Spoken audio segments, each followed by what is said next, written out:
vai falar sobre aplicações de modelos de teoria dos jogos para o ambiente organizacional, cooperativas.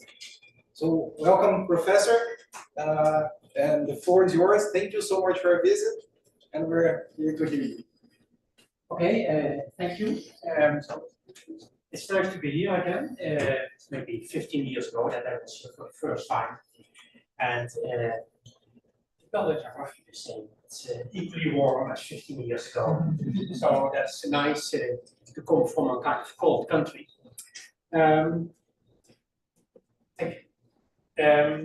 Visiting Brazil is always nice. This is my 5th or 6th time. I always come here to visit agricultural cooperatives. Yeah, this seems to be a very narrow topic, but much broader conception of the topic is this.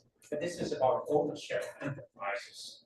So the general question in my research, the last part of the literature, is who should own the enterprise?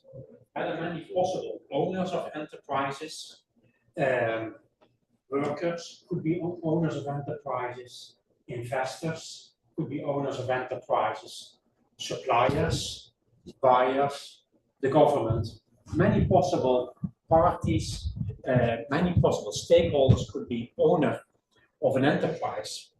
And what I'm interested in is identifying circumstances when it is a good idea that suppliers or buyers are owner of an enterprise instead of investors, in order to account for the worldwide observation that there are many cooperatives in many sectors, and especially in the agricultural sector worldwide and also in Brazil, there are many cooperatives.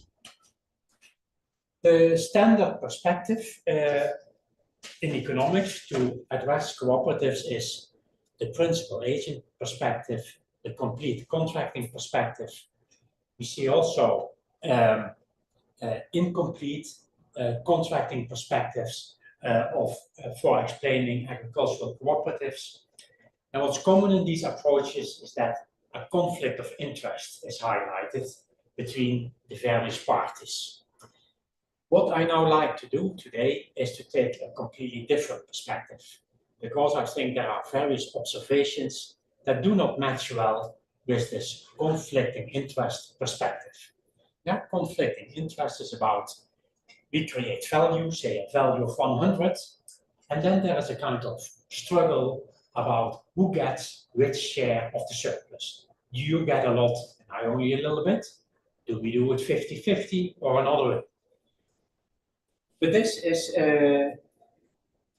I feel that this highlights too much the conflict between parties and is downplaying that in many settings, knowledge is very important, expertise, knowledge is lacking about the circumstances.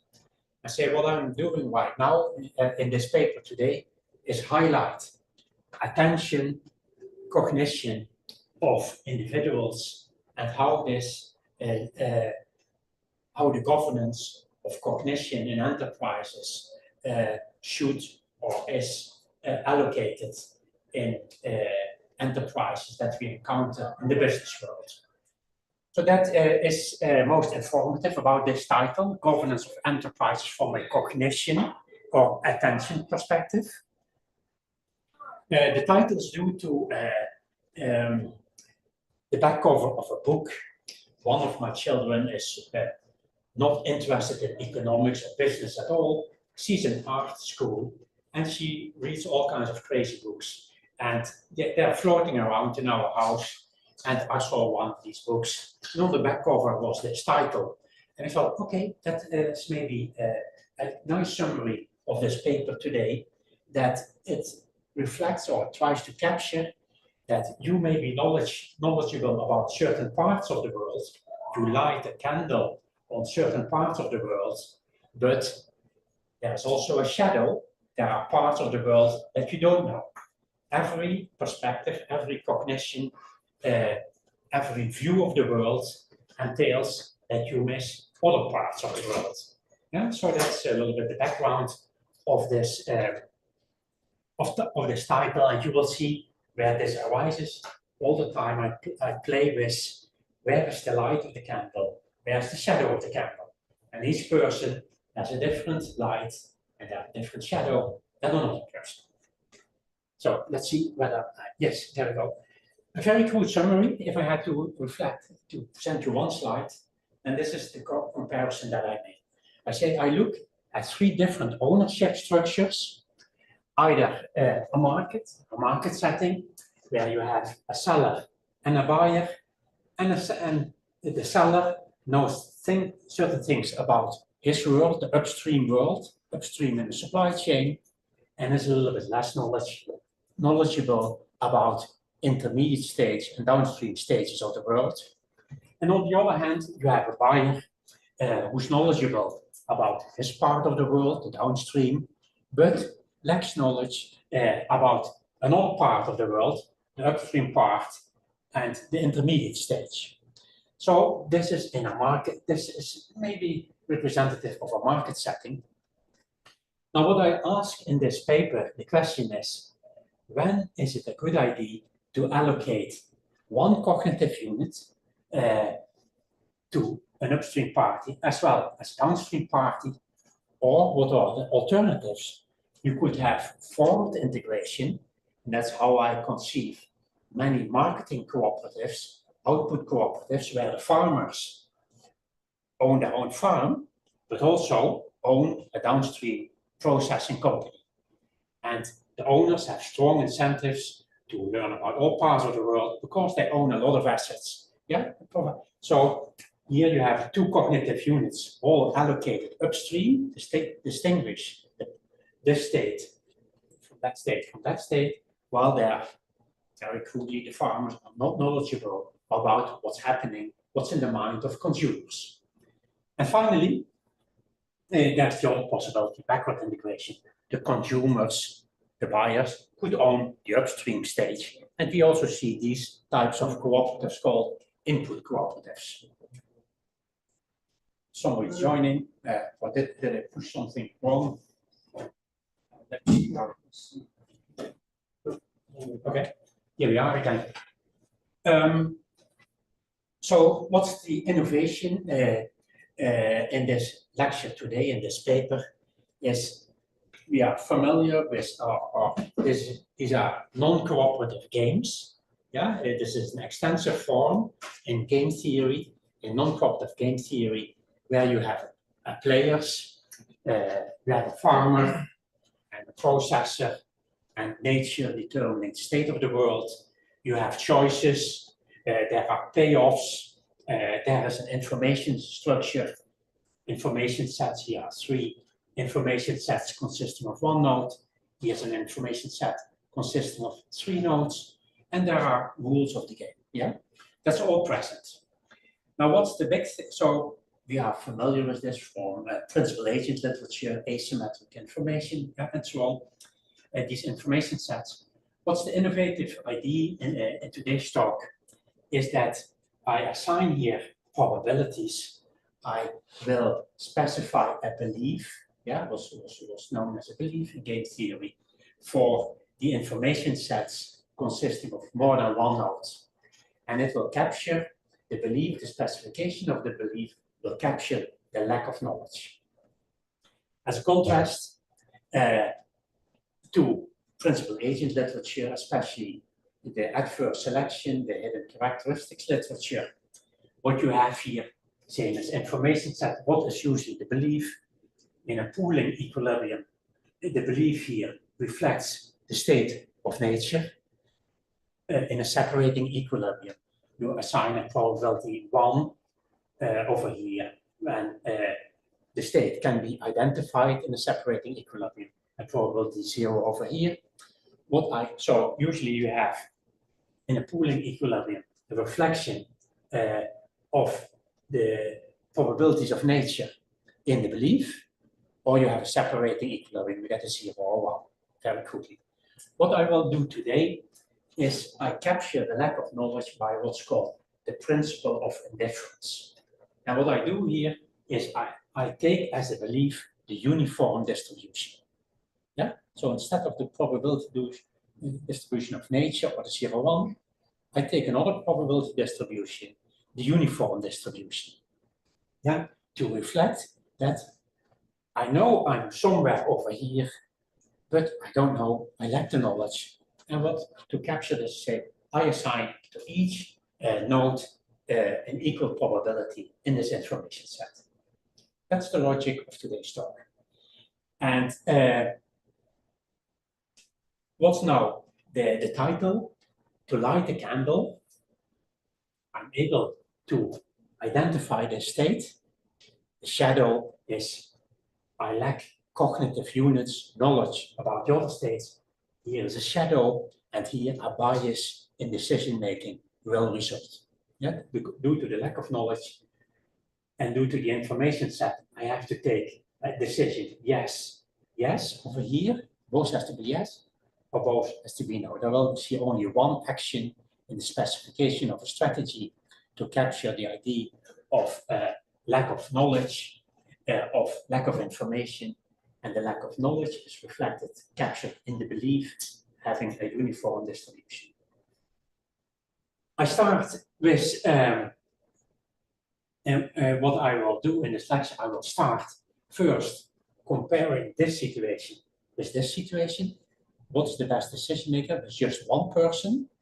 And then I move subsequently to this setting with two decision makers. So I first look at the kind of micro foundation for decision making by an individual, and then I move to a chain perspective. When is a cooperative the efficient, the value maximizing governance structure for the supply chain? When is this better than these other two? And so that's the logic of today's talk. Given the limited time, I motivate this briefly. I can send you the PowerPoint if you're interested, send me an email. And then so the idea is each decision maker lacks knowledge, has a specific worldview, and that has an impact on how you behave. If you think the world is flat, you may build a fence in order to prevent that you fall from the earth. Yeah. If you view the world as being a ball, that may result in different behavior from that perspective. Yeah, and so you can think about many ways. Maybe if you have a certain religion or from a certain culture, yeah, it highlights certain things, it misses out on other things. So another example, coming closer to the story that I want to tell. A farmer has a different worldview. He thinks about his family, his farmhouse. He has an education, the local environment. He has to deal with processors to sell the stuff to process. The processor has a different worldview. He has to buy from the farmer, the processing plant portfolio, and so on. Yeah? So different worldview, different things that require attention from the decision maker. But yeah, it's nice to have here also people in the Zoom today from Campo Grande in the state of Mato Grosso do Sul. I visited there in the past. And Selina Martinez George, she just finished her PhD last week. And she wrote a paper which was published in Agribusiness earlier this year, together with a colleague from Missouri University. And their data shows us the following, yeah? That in supply cooperatives, for example, where a dairy cooperative is processing the dairy into products, you see that the CEOs, the managers, the general managers of these cooperatives have a marketing orientation. They are not farmers. The managers there have expertise about the consumers in the market, how to sell dairy products, which dairy products to make. On the other hand, the background of CEOs in input cooperatives, where the farmers jointly procure inputs for their farms, pesticides, equipment, and so on, there you see that the identity of the CEO is usually a farmer. And so, and the logic is, well, the CEO, being also a farmer, knows about farmer needs, and that's what you like the input cooperative, you like it to tailor to the demands of the farmers. But think about it, to contrast this with the classic principal agent model, where you have a principal, a CEO, and a manager, and then you think about the payment scheme, how to deal with the asymmetric information. The CEO background doesn't play a role. Yeah, you provide incentives in the contract, in the optimal contract to produce, but the background of the CEO, lack of knowledge, or observations like about financing, complicated financial agreements of the firm, the CEO feeling comfortable about doing this or not. These notions are absent from the principal agent model. And what I like to do today is to really take these observations into account. Yeah. So let's see. There are other examples. Yeah. If you think about genetically modified organisms and standardization and labeling for these GMO products, which various stakeholders, I just listed here 2 farmers and consumers, but you also have the government and others. They highlight different things in what has to be labeled and standardized. They're farmers, what they are concerned about market access, clear guidelines for compliance, because often expensive, anticipated negative consequences. Well, they're worried about the cost, missed consequences. Yeah, they often do not know about all the interactions and synergies between various products. Consumers, they take a different perspective.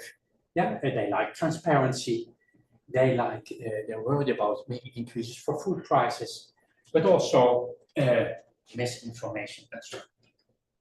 Other examples, governance of agricultural advisory services, very big here in Brazil. Yeah, everybody knows about the OCB, OBSCOOP, SESCOP, and so on.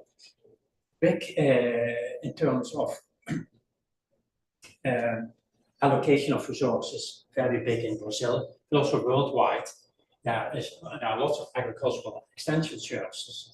And the question is, who should provide the agricultural extension service? Who should provide the advisory services? Should it be the government? Should it maybe be private sector firms? Should it maybe be the farmers, the cooperatives procuring education services themselves? So this was, and if you read the reports from the World Bank, what do they highlight? Each type of organization has its own competitive advantage in terms of incentive provision, that's the principal agent literature, but also knowledgeability, which is absent from this literature. Now, what's today's, so I talked already a little bit, many nice ways to position this. Maybe I'll highlight this a little bit, synthesizing mainstream and behavioral economics.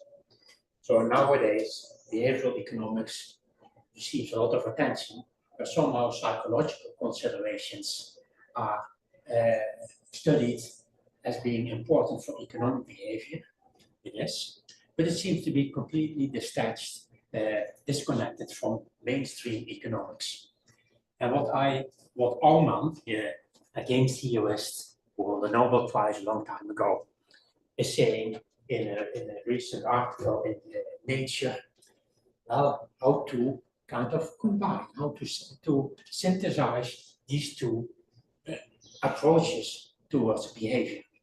Yeah, and I view today's approach also a little bit as an answer to this, that maybe you can do both things together in one view of individuals having attention allocated to some activities, but missing other aspects of the world. Now, what are enterprise conceptualizations? In your undergraduate studies, you probably learned of a firm as a production function. Output is produced with labor and capital, something comes out. Nexus of contracts view, the principal agent literature.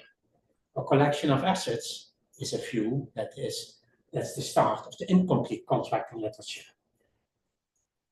Organizational design, systems of attributes literature say, hey, firms consist of many aspects. We have to look at the synergies between all these aspects. My view of the enterprise today in this paper is that the firm is a belief system. And you will see the firm is here. I presented a system of probability distributions, probability distribution for each information set. Okay, I skipped this, I did this. Also, as a contrast, David's paper from 2013, having nice data.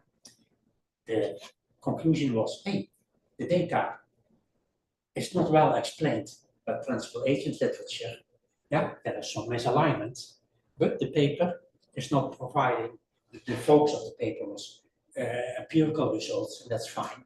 But the next step is, hey, can we make sense of this data from another perspective? So what I do I develop this cognition perspective rather than an incentive perspective. So where to go? Let's go to the model.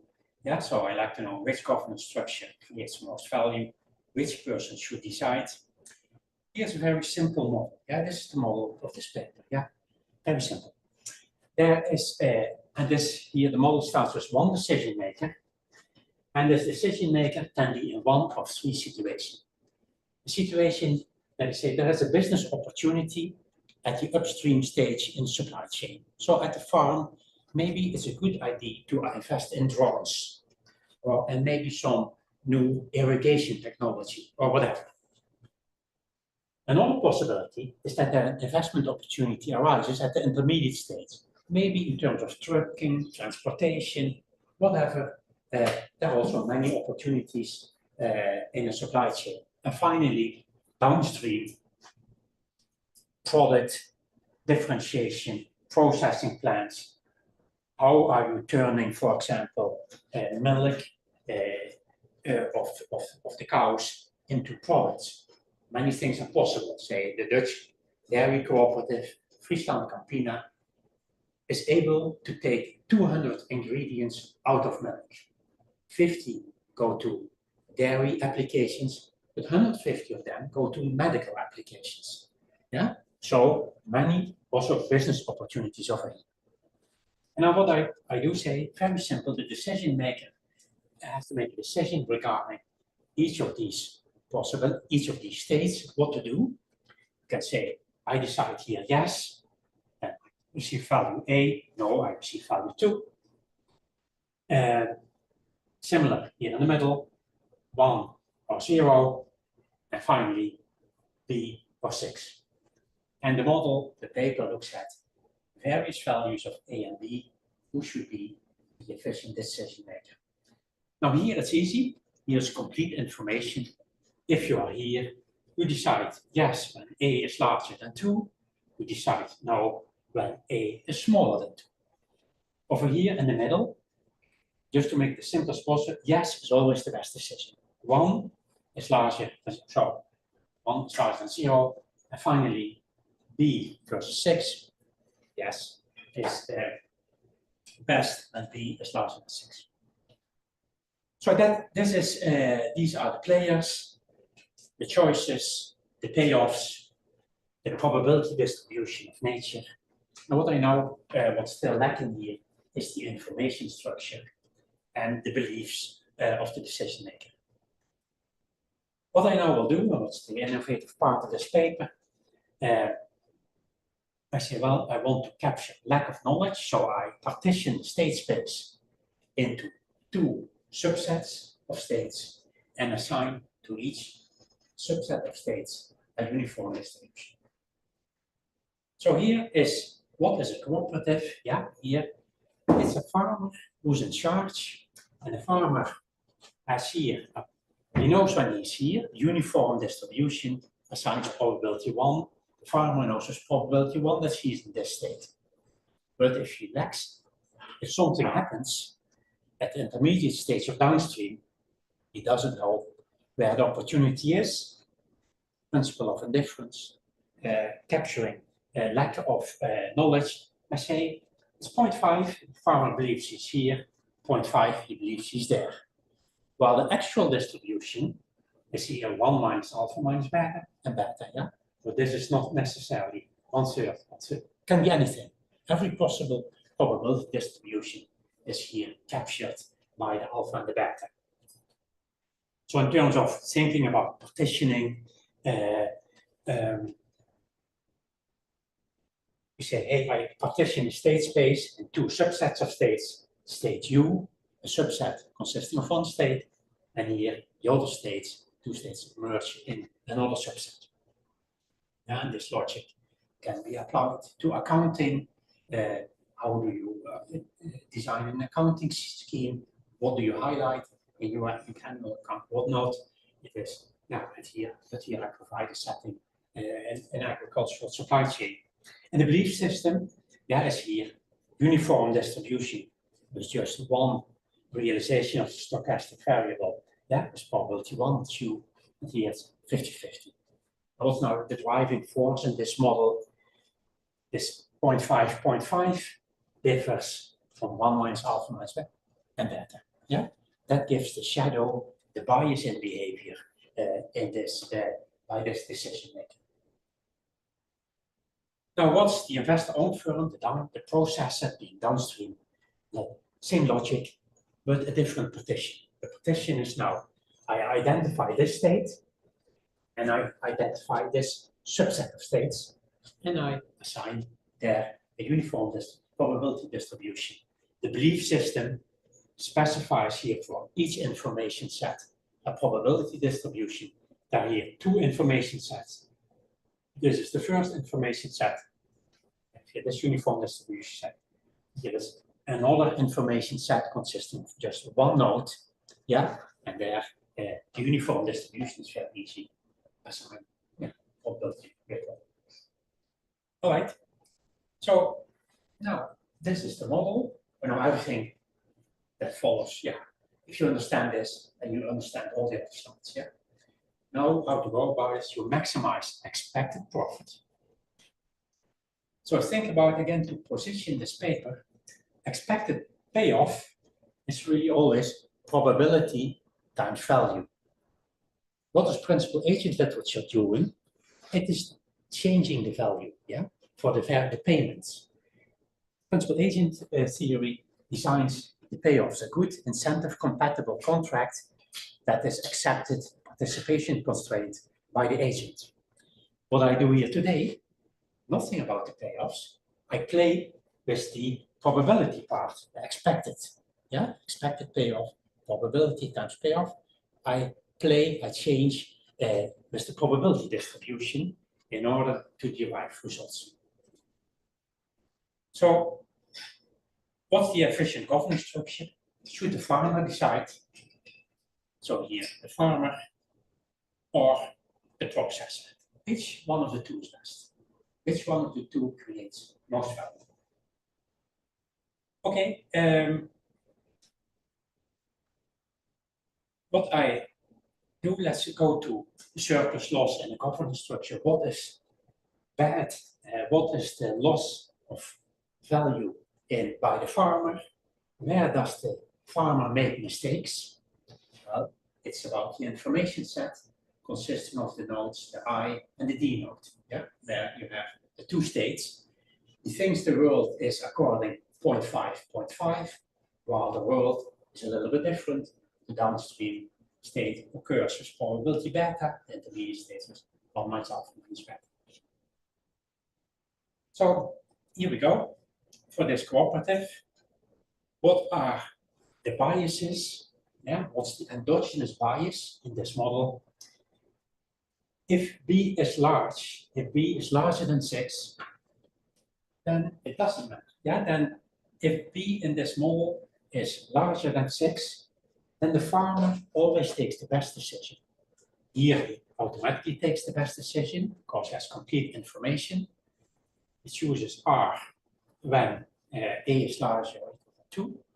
Over here, if B is larger than 6, what's best on the left hand side is R, 1 is larger than 0, and here again R, because B is larger than 6.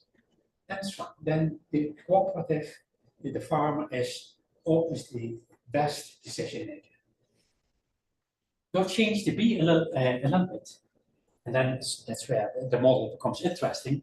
Suppose B is smaller than 6, but due to the lack of information, and you don't know where you are, so you have to take here a decision regarding this information set that's either R or N. If you take the decision R, you are efficient regarding this state, but inefficient regarding that state. What to do? Well, that depends on the size of B. Take the average, the sequential rationality constraint, or the continuation game perfection requirement. Yeah, you take here the decision R and N based on what is on average best, what's the highest expected payoff regarding this information set. And it is R when B is between 5 and 6, due to the uniform distribution. If B is smaller than 5, the best the farmer can do here is to choose N. Yeah, so the bias that you get in this model is endogenous. Yeah, the sequential rationality constraint specifies whether you choose R or N. When do you choose? I should have put here R. Yeah, if B is not much lower than 6, you go for the best decision regarding the intermediate state. You say, okay, too bad, I make some mistakes regarding the downstream state, but it's not very harmful. But if B is much smaller, than 5, it's too harmful to ignore the intermediate stage. You better focus on the downstream stage and there decide to go for the N. Yeah, so if B is smaller than 5, yeah, a half times 1 plus a half times a number smaller than 5 is less than half times 0 plus half times 6. Yeah? So you have your endogenous bias, yeah, in this model, but still in a maximizing, surface maximizing framework. Yeah, so, and that I can do this for every decision, possible value of B that is relevant for a farmer. You could do the same for the processor. The processor makes other mistakes. Yeah, I could go back to the process. Here, the processor, what's here? The challenge, depending on A, take the best compromise. Because the best compromise, the sequential rationality constraint, always entails that you make a mistake when here the A is smaller than 2. Yeah, and then whether you choose R or N, how much smaller than 2. So, here's the model is specified now. I now investigate for each value of A and B, which governance structure, either the cooperative or the investor-owned firms, creates most value. Which governance structure makes the fewest mistakes, destroys the lowest amount of value. Yeah, and here the logic is, yeah, the cost of having a cooperative, the cost of making mistakes is 6 minus B. Yeah, so the loss of the cooperative, the bias of the cooperative, the size of the bias of the cooperative is 6 minus B. The size of the bias of the investor-owned firm is 2 minus A. And if the 6 minus B is sufficiently low compared to the 2 minus A, the cooperative is the efficient governance structure. Similarly, the other way around, if the cooperative creates a lot of bias, loss of surplus compared to the IRF, you better choose the IRF. Yeah? So that is the logic of the one-player decision model. Yeah? So here there's only one decision maker, and the question is, should the farmer decide about investment proposals or the investor? Yeah, and here, what I highlight here is you have to look at how to minimize the cost of the bias, the loss of the surplus due to the lack of knowledge. Yeah? Nothing about incentives here. It's about lack of knowledge. All right. Okay, that's what I just said from session 1. What I now look at, can I maybe present these results not in terms of payoffs? Yeah, what I did here, the payoffs are on the 6 and the B, the 2 and the A, and here the 1 for the intermediate stage. Yeah, can I now do this also in terms of expected payoffs, probabilities that transfer? Let's now, instead of probabilities, reflect, instead of payoffs, let's reflect this in probabilities. So I have here these probabilities, and for P, yeah, the feature of the probability distribution of both the farmer and entropy of the processor. I really transform the previous picture to this picture. How to reflect this in the unit simplex? That's really each point in the simplex is a probability distribution. The alpha, the beta, probability of the downstream stage, the probability. This, the beta and the 1 minus alpha minus beta, they add up to 1. So it's a probability distribution. Each point in this plane, in the simplex, is a probability distribution.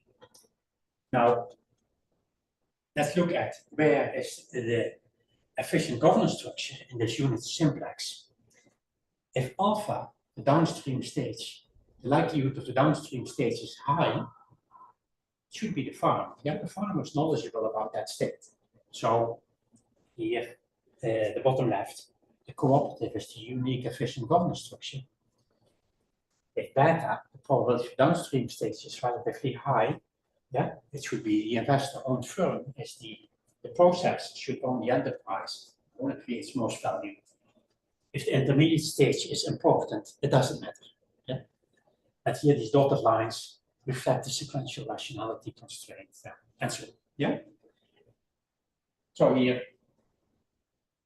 yeah. So, yeah. There you go. Can we say something about this very simple model? Play. So it took a long time to design this simple game. Yeah, but the focus is nice.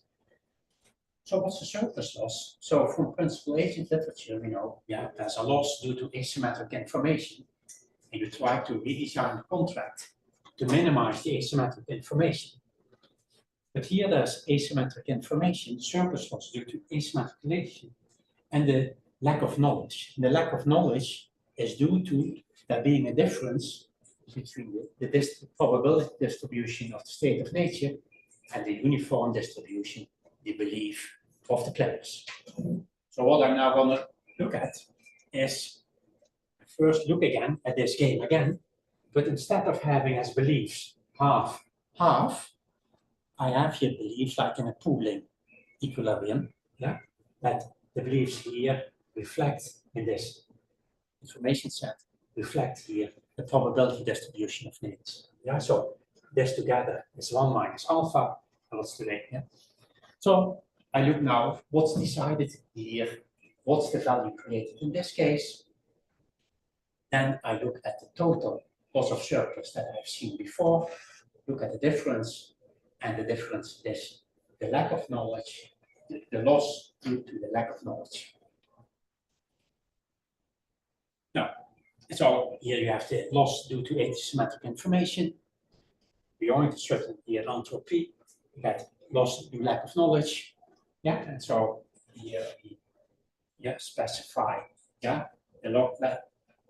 lack of knowledge and entropy, and if the probability distribution of nature is closer to the uniform distribution, yeah, then lack of knowledge is not a problem.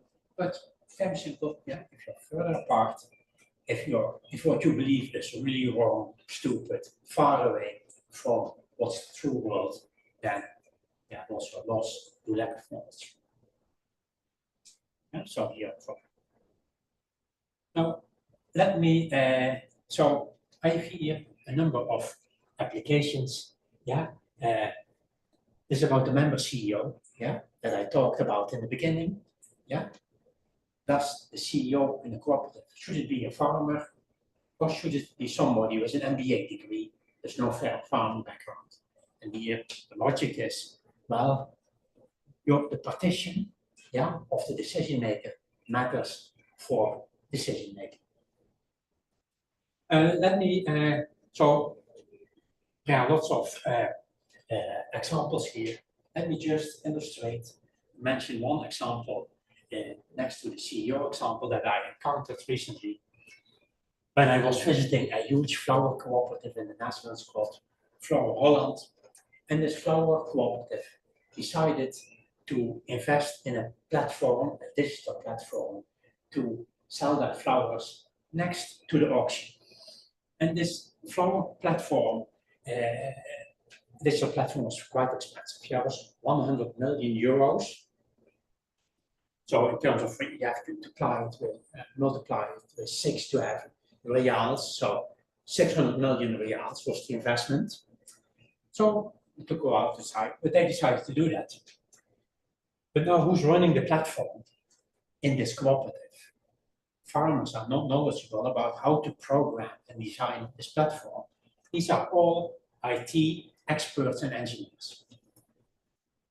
But this cooperative is interesting because this company, this organization, this plant, this enterprise owned by 3,500 members, it has 20,000 varieties of flowers and plants. Yeah, you know about tulips, chrysanthemums, hortensias. There are thousands and thousands of different flowers. They also have all kinds of plants and trees. In total, 20,000. Yeah, big mess. Yeah, lots of variety. And the engineers, yeah, they design platforms. And after a while, they proposed, well, we have 20,000 varieties. Due to sustainability considerations, they have to make a label describing how the plants have been grown. Yeah, what pesticides have been used, or have pesticides not been used, or all kinds of stuff. They had to produce a label to cover it all, and it came up with 20 labels. Makes sense. But now think about the farmer perspective. The farmer in his home needs 20 printers, yeah, to print all these different labels. Yeah, they were quite different, these labels, different format, different colors. Yeah, difficult. But now the owners of this platform, the farmers, when they learned about this, they said, hey, from our point of view, from our worldview, our farm enterprise doesn't like 20 labels. Yeah? We don't like to have 20 printers in our home to present, to reflect this. We like to have one label, because they are the owners. Yeah? They said, no, engineers, go back and design one label. That's what happened in the end. So the worldview of the engineers, this was quite a sensible choice. But from the perspective of the farmer, it was not. Yeah? So lacking their knowledge from each other's world resulted in different proposals. And here, this was implemented because the farmers are the owners of this cooperative. But here the prediction would be, yeah, if this enterprise, this platform was owned by investors, probably the investor would have said, no, we are going to go with the 20 labels procedure. So it matters. Okay, so there are many other examples, yeah, just to illustrate. What about standardization decisions about organic produce, supply chain, livestock? Yeah, in one here you expect the government, environmental organizations being in charge. They have the expertise. Yeah, those who have the expertise should design. But in the livestock supply chain, you really expect farmers and veterinarians being in charge, not the government, in terms of deciding what has to be done, in terms of governance, who decides about investment proposals in the enterprise. Here an example from a cattle breeding company in Norway. Yeah, in Norway, cattle breeding was done by the government, but they had certain ideas, the government, how to do this, but it turned out to be not very sound breeding principles from a farmer perspective. And so the cooperative that we take over, we do it ourselves. Yeah, and there we go. Extension providers, big world in terms of what I said, 1 million government extension providers in the past, according to the World Bank. But this is slowly switching to the expertise, in terms of markets and enterprises, the farmer-based organizations, consultancy companies taking over from the government. Some work I did. Another big topic right now in Europe is who is the competent authority to evaluate imports into the European Union? Who can judge whether products outside Europe have been produced in a sustainable way? Who should judge this?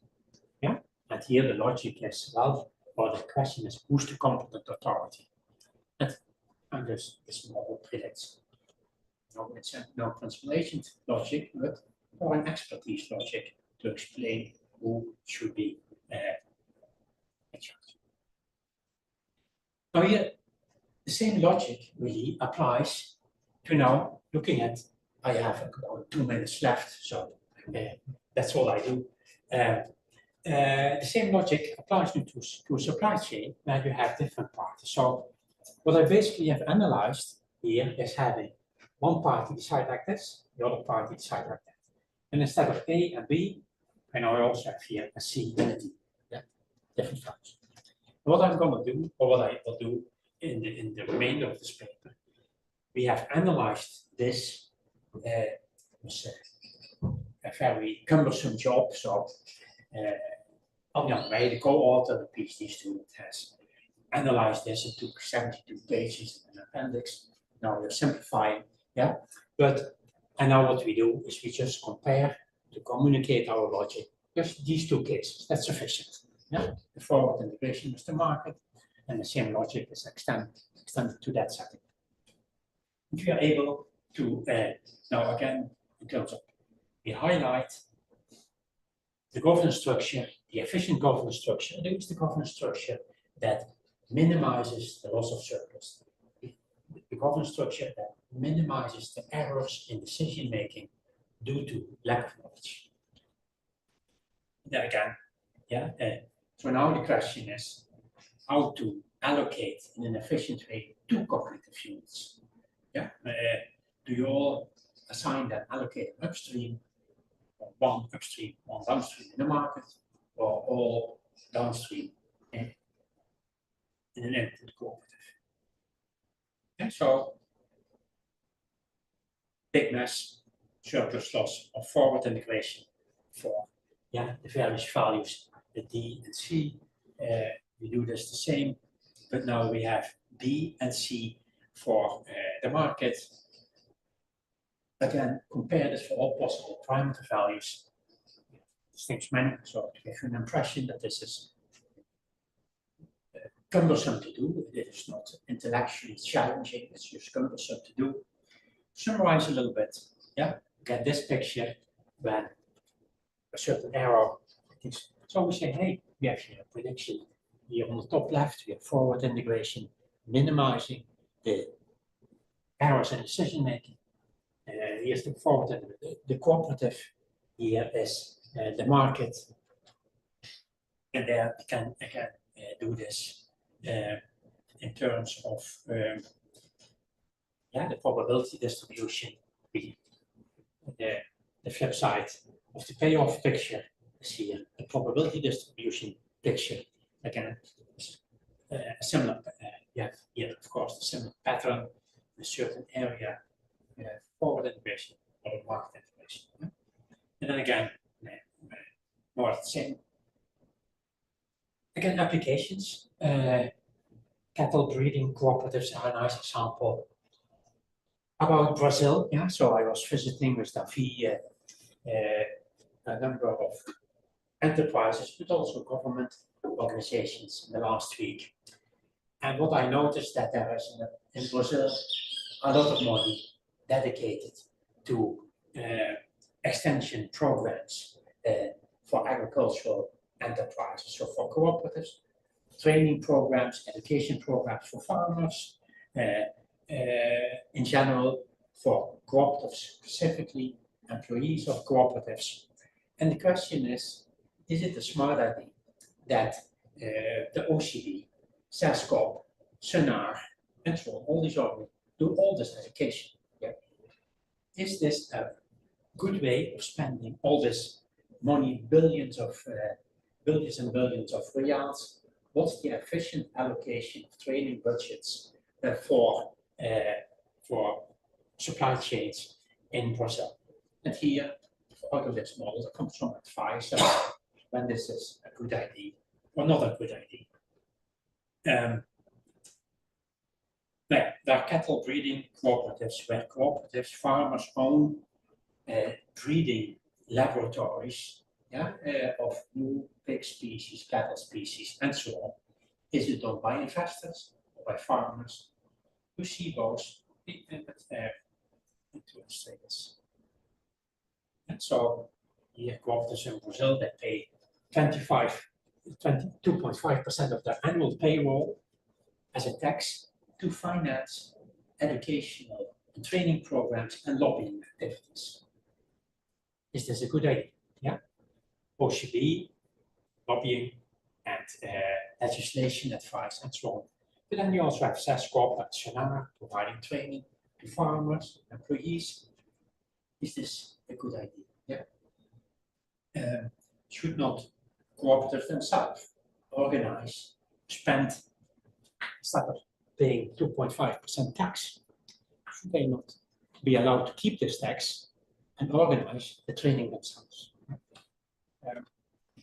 Just asking the question, it'd be nice for your own research, maybe to address this.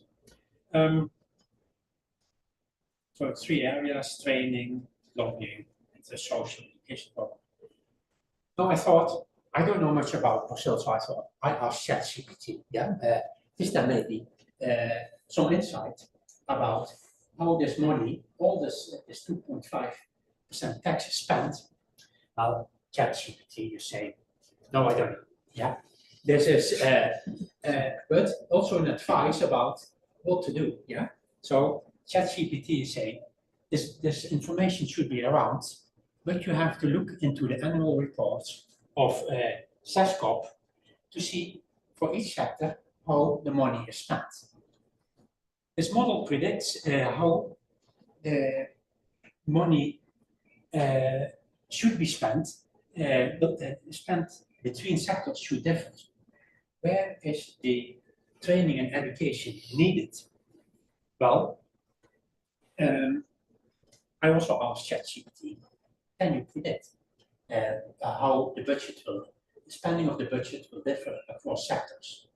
Yeah, the ChatGPT said, well, some sectors, they're very difficult operationally, about grain storage, about the storage. You have huge silos for drying, for measuring quality, and so on.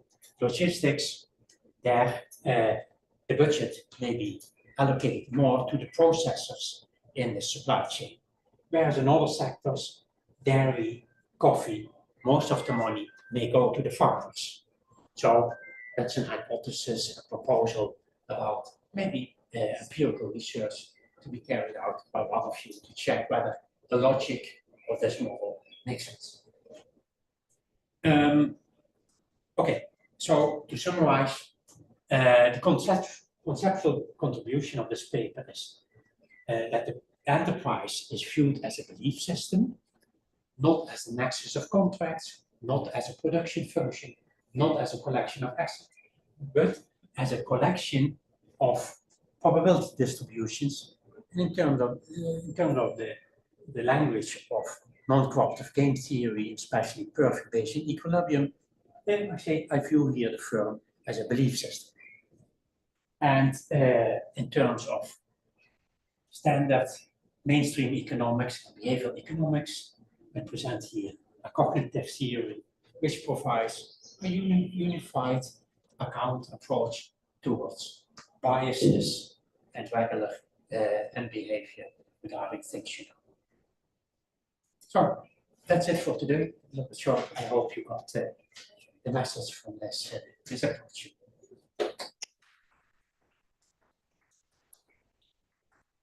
I understand some of you have to go to all classes, so feel free to leave. If you have questions, I'm here to address them. If somebody wants to raise a question or remarks or whatever. I do have one. So just an insight. Do you think, or is it obvious to use this model to predict or to analyze sectors with higher wages to CEOs that to address the principal agent problem?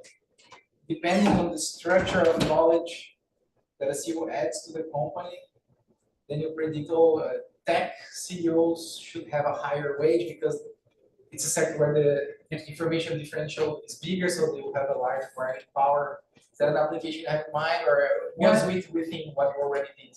Yeah, so I think that expands on this.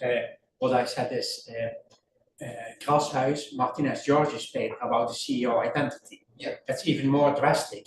You say, well, I consider hiring a CEO with completely different identity. If you say, well, suppose you have a student or CEO with an MBA background, one is not knowledgeable about ICT developments, another is an IT expert. And the question is, where is the value added? Is the value maybe the cost of making mistakes regarding ICT decisions? Yeah, if that's very costly, you like to spend then a lot of money to prevent that, and that may be reflected in the wage of such a CEO. So here the view is, you should have, you like to have CEOs who take the right decisions, and if this talent is very scarce, and here the approaches, the knowledge, should be the driving force, about in terms of the distribution of wages regarding managers in ICT, non-ICT sectors. Yeah, exactly. Yeah. I'm confused about something like that. Sure. If paths are known, wouldn't the optimal governance structure be the same for the youth sector always? But in reality, there exists firms called teams. How can Yeah, so here I specify the payoffs, the A to the ones, and the evaluation made by the decision maker is, say, he takes the payoffs into account, so these are known in this model. And what does the agent then do is making a decision according to expected payoffs. And I think the innovative thing here is that what is the probability? So expected payoffs or probability times payoff. Payoff is known, but the CEO or somebody else has their own probabilities due to his worldview. So you may be an old-fashioned CEO who doesn't know yet that ChatGPT exists. It's possible, and he ignores that, maybe doesn't pay sufficient attention to the developments that are going on at the downstream stage. While the actual world is different, say the old-fashioned CEO may think the probability that something happens downstream is 0. While actually in this model, the state of nature is such that it actually occurs with probability beta. And it's this difference, that drives here the model. And are the payoffs known? A, 2, 1, 0, B, and 6. That can be generalized in these settings. I try to present it as simple as possible here to highlight what people think. It's maybe a more important driver for behavior than the payoffs they receive. So just if I understood it correctly. In transaction cost economics, you'd say that there are more than one governance structure that can win because of asset specificity, for example. Yes. Here it is a kind of rigidity in beliefs. Yes. Say, well, if you think about the famous Grossman-Hartmore model and incomplete contracting, especially the 1996 paper, the 1990 paper, why is this about? It's about changing the payoffs. Because in this model, if you think about it in a three-stage game, the second stage of the game, somebody invests. Will there be in the third stage hold up or not by the other party? That's the renegotiation stage. How is this resolved, this problem, by Grossman, Hagenauer? They say, let's introduce to this game a first stage where you assign a bargaining power distribution. Each governance structure is associated with a bargaining power distribution. In the market, you have 50-50 bargaining power distribution. In a hierarchy, it's more like 1-0 or 0-1. And this is used to divide the quasi-surplus. Not the surplus, the sunk costs are taken out. They are all for one party, they have to pay for it. The quasi-surplus probability distribution divides the payoffs. So that's a model, transaction cost economics, highlights changing the payoffs. While this, if you look at the old Williamson, Williamson stories, let's visit him for half a year, long time ago. He highlights in his books, in his articles, he highlights two things about behavior.